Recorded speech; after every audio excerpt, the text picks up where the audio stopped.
Election commission में बानिया chairman PTI को ओहदा छोड़ने से मुताल्लिक़ केस पर समाअत हुई है। इलेक्शन कमीशन ने बानी चेयरमैन पीटीआई की नाअहलियत से मुताल्लिक़ केस का फैसला महफूज कर लिया।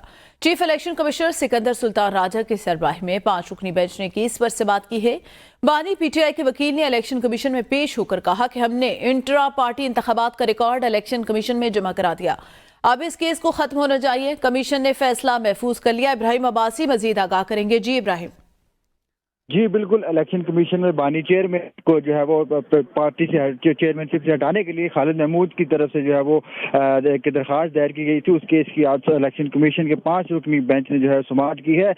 बानी चेयरमैन के वकील शोएब शाहीन अदालत में पेश हुए। उन्होंने कहा कि अब नए चेयरमैन आ चुके हैं, इंट्रा पार्टी इलेक्शन हो चुके हैं, लिहाजा कानूनी तौर पर ये जो दरख्वास्त दायर की गई है खालिद महमूद साहब की तरफ से, ये अब गैर मुअस्सर हो गई है, जिसपे कमीशन के रुकन ने कहा कि आप हम मौका देते हैं कि खालिद महमूद साहब जो है वो अब क्या कहते हैं, कमीशन को क्या हदायत जारी करते हैं, जिस पर उन्होंने कहा कि इलेक्शन कमीशन जो है वो लिख कर हमें ये बता दे कि जो है वो चेयरमैन पीटीआई साहब का चेयरमैन पीटीआई इमरान खान जो अब चेयरमैन नहीं रह सकते, वो अहदा नहीं रख सकते। इस पर कमीशन ने कहा कि अब वो चेयरमैन नहीं रहे, लिहाजा इसके ऊपर हम कोई फैसला नहीं कर सकते। शुक्रिया इब्राहिम आगाह करने के लिए।